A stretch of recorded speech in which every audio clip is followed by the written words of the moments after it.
The last photo.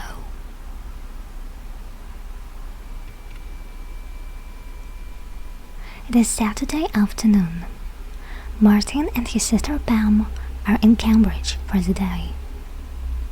They are looking at the beautiful old buildings of this university city. Pam has a camera with her. She likes taking photos, and sometimes they are very good. But sometimes they are not very good, and Martin laughs at them. It is 5 o'clock. Pam and Martin are going home now. They are tired after their long day. They are in the garden near the bus station. "Let's have a last photo of you," says Pam. "Oh no, not again," says Martin. "Come on," says Pam. "It's the last one.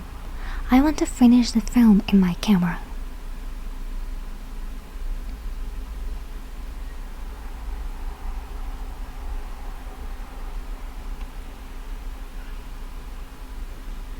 "Oh, all right," says Martin. He stands in front of the flowers. "Look at me," says Pam, and she takes a photo. A man with a big rucksack on his back walks between Pam and Martin. "Oh no," says Pam.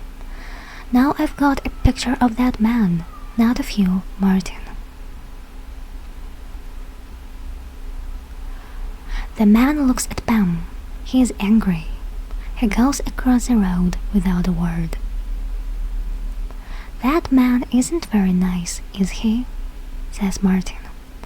"No," says Pam. And that was the last picture on the film too.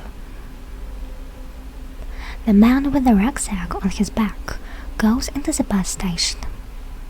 He has got sunglasses and a blue hat.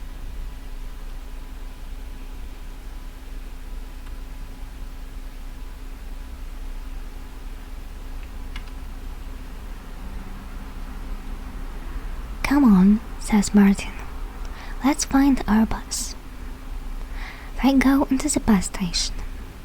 "Look," says Martin. "There's that man again. He's getting into that bus.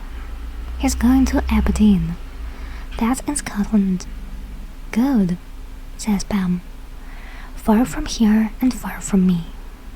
She is angry with the man. 3 days later, on Tuesday, Pam has got her photos from the shop. "Look at these," she says to Martin. "There's the photos of us in Cambridge." "Oh, these are all very good," says Martin. "But not this last one," says Pam. "Look, it's that man with the rucksack."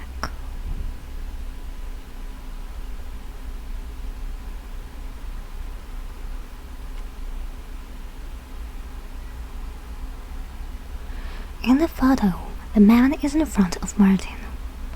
You cannot see Martin behind the man's rucksack. "Wait a minute," says Martin. "I know that face. It's in the newspaper. Have you got it?" "Today's newspaper?" says Pam. "Yes, it's here." "Why?" "Yes, here he is." "Look at this picture," says Martin. Pam looks at the photo in the newspaper. "What's that?" she asks. "It says in the newspaper, his name's Aloud," says Martin. "And he works in a bank in London. But on Monday morning, yesterday morning, no Aloud. The people at the bank don't know where he is. And they say he's got £100,000 with him. The police are looking for him too."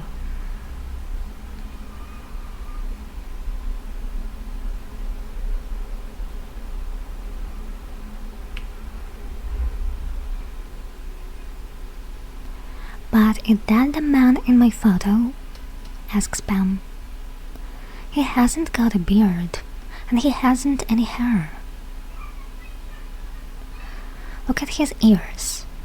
Look at his nose, says Martin. It's him. I know it is.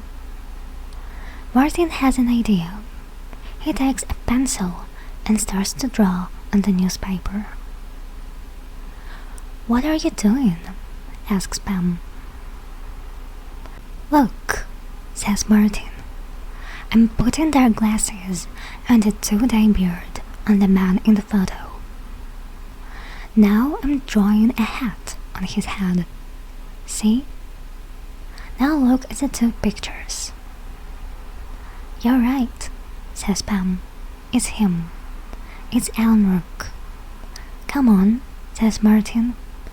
Let's take these pictures to the police.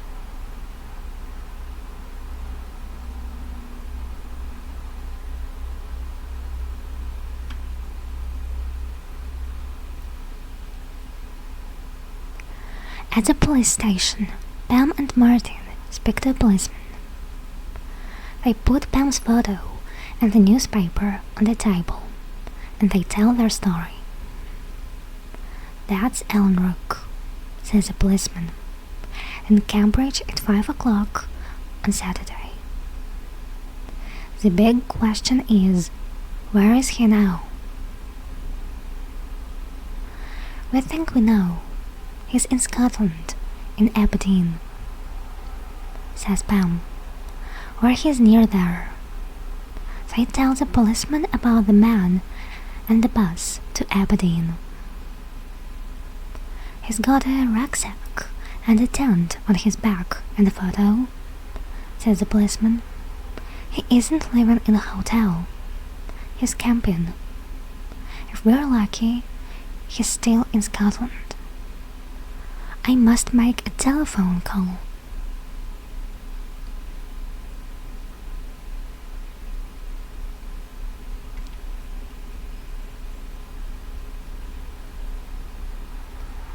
The policeman telephones the police station in Aberdeen.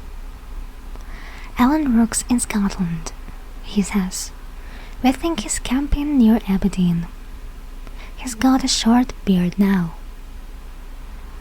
The next day, the police in Aberdeen find Aloud in a tent in the mountains near Aberdeen.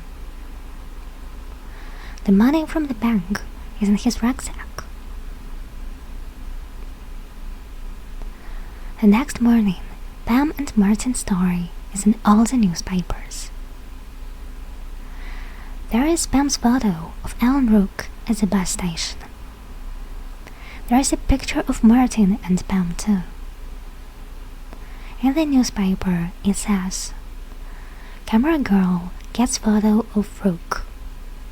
Police in Aberdeen find bank money.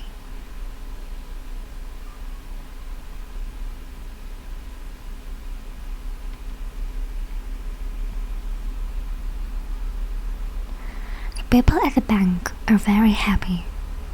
They give Pam and Martin £1,000. My last photo's a good one after all, laughs Pam. Now I can buy a very good new camera.